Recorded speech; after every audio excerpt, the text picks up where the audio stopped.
Cordial saludo. Nos encontramos hoy en nuestro cuarto taller, el cual lleva por nombre Base de Datos Científicas.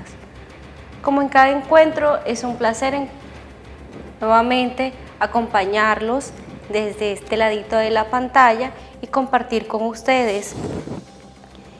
En el encuentro de hoy vamos a retomar un poco lo dialogado y lo expresado en el encuentro pasado.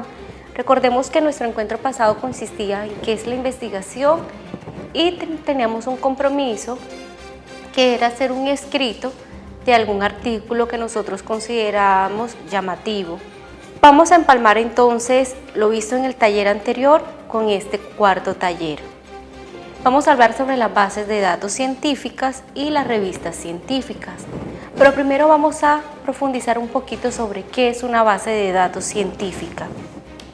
Podemos decir que una base de datos científica es un almacén o un repositorio donde vamos a guardar grandes cantidades de información, pero esa información tiene que ser veraz, porque es una información que ha sido bien consultada y bien investigada con anterioridad.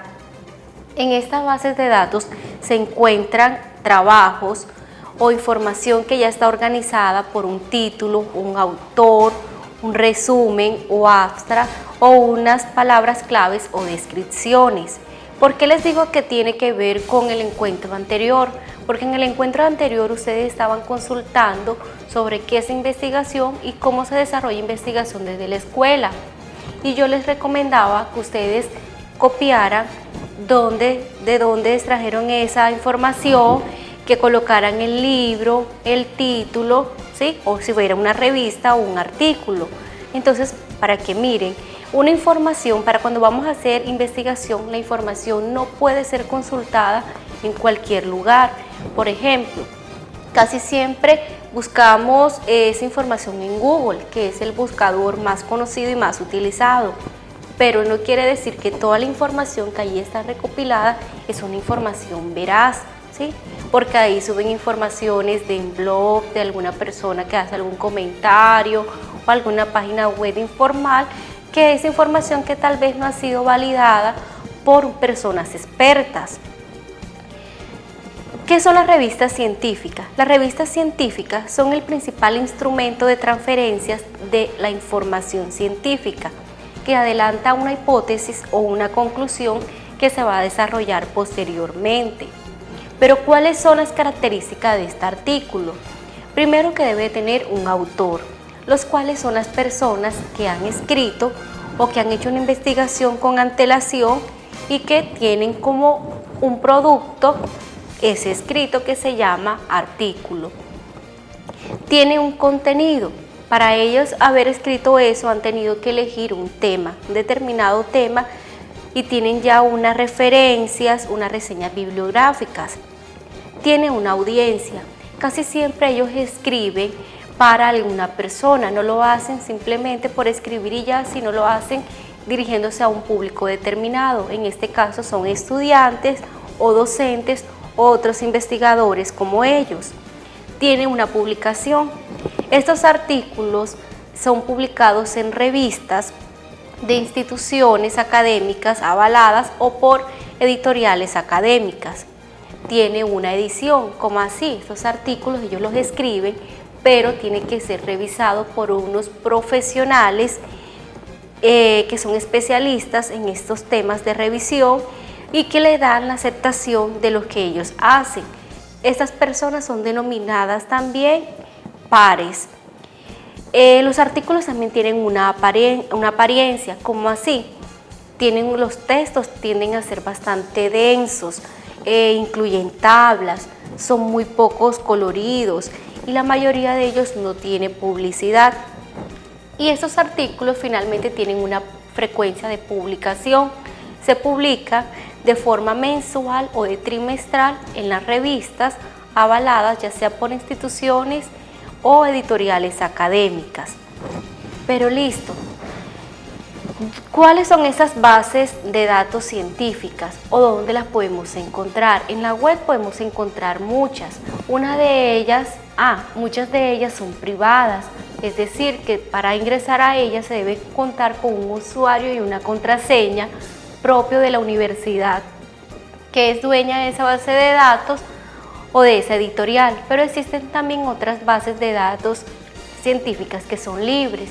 Una de ellas es Dialnet, dialnet.unirroja.es.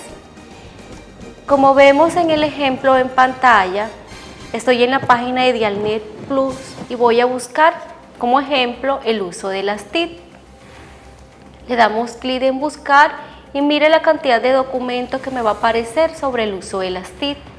Ya a mí me toca como investigador abrir cada uno de ellos, mirar el tema, sobre qué es, si se adapta a mis necesidades o no. Los voy leyendo y voy a ir descartando. Miren toda la cantidad de material que podemos encontrar ahí relacionado con el tema que consulté. También tenemos otra que se llama Redali. Su dirección es www.redali.org.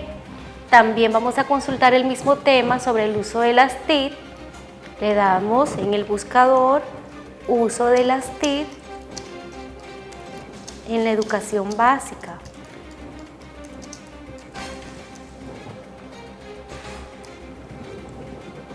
Y vamos a encontrar material sobre este tema. También igual que en Dialnet vamos a encontrar diferentes artículos, libros, informes que hay sobre este tema. Ya también nos toca a nosotros revisarlos y elegir cuál es el de nuestra pertinencia en ese caso. Ahorita les hablaba de lo delicado que es en buscar en Google, pero ¿cuál Google podemos utilizar? Es muy interesante o es muy pertinente utilizar para este tipo de consultas Google Académico, ¿sí? No simplemente Google, sino Google Académico. Por lo menos vamos a buscar uso de las TIC y mire toda la información que me arroja.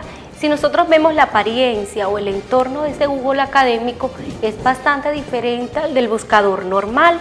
Mire que ya tiene un entorno más pedagógico, más académico, más estructurado. Pero listo, todas estas páginas son extranjeras. Aquí en nuestro país también tenemos una base de datos o un portal que nos sirve como base de datos. Es el portal educativo de Colombia Aprende. Su dirección es www.colombiaaprende.edu.co. Es un portal bastante enriquecedor, tanto para docentes como para estudiantes. Si usted desea, puede adquirir un usuario y una contraseña inscribiéndose a él como si estuviera usando cualquier red social.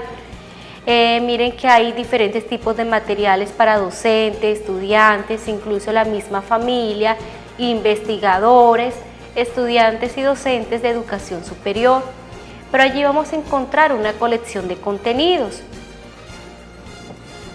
donde hay una cantidad de contenidos o recursos digitales que nos van a permitir profundizar en diversos temas. Por lo menos si usted hoy en su clase de matemática dio números fraccionarios y usted quiere profundizar en casa un poco más sobre ellos, usted puede encontrar ahí y va a encontrar mucho material para practicar y que incluso son juegos interactivos u otros son materiales de profundización que usted puede descargar. Mire que tenemos una mediateca tanto para docentes como para estudiantes. Me dice que elija la asignatura, en este caso voy a elegir matemática y que elija el grado. Voy a elegir de sexto a séptimo. Le doy buscar y mire toda la cantidad de información que encuentro ahí. Encuentro recursos de álgebra, encuentro recursos de fraccionarios, de plano cartesiano, ¿sí? Todas las líneas que tengo allí, tengo incluso currículo de una hoja de cálculo que puedo encontrar y que me van a permitir profundizar en el tema que estoy consultando. Aquí es donde les digo que pueden utilizar su usuario y contraseña para ingresar y ya lo hacen de una manera más personalizada. Entonces estas son las bases de datos científicas que son recomendables para realizar una investigación. Recordemos, de donde usted recolecte la información es muy importante, porque para una investigación se requiere que la información consultada sea veraz, para que ésta pueda ser válida. No cualquier información me sirve. Como compromiso de este cuarto encuentro, ¿qué vamos a hacer? Vamos a elaborar de forma individual un escrito de hasta 500 palabras. Miren que no son 500 hojas, sino 500 palabras. Cuando usted esté trabajando en Word, su escrito en Word, en la parte de abajo le va a ir apareciendo la cantidad de palabras que usted lleva en su escrito. Pero ¿sobre qué va a escribir? En una de estas páginas que nosotros le hemos recomendado, Dialnet, Redaly, incluso podemos consultar otras que están aquí en el taller que les vamos a hacer llegar, como escolar.google.es, va a elegir un artículo. Ese artículo tiene que ser relacionado con el tema de las TIC en la educación básica. Va a elegir ese artículo y va a hacer un escrito de 500 palabras como un resumen sobre qué trata ese artículo que usted eligió. Mire que ya durante el taller le dimos las recomendaciones y le dimos las características principales que tienen estos artículos científicos. Les recuerdo, estos compromisos que ustedes realicen nos los van a devolver a nosotros al correo que aparece en pantalla. Ahí siempre vamos a ir retomando los compromisos. Si de pronto no ha realizado los compromisos de los encuentros anteriores, todavía usted puede seguirlos enviando, que con gusto los vamos a ir recibiendo. Y como siempre, no olvide dejarnos sus comentarios y sus sugerencias o algo que quiera profundizar si conoce de pronto otras bases de datos científicas, otras páginas que son de uso libre y que son de mucho provecho para la investigación. Con gusto las estaremos recibiendo. Ha sido un placer y nos encontramos en un próximo taller.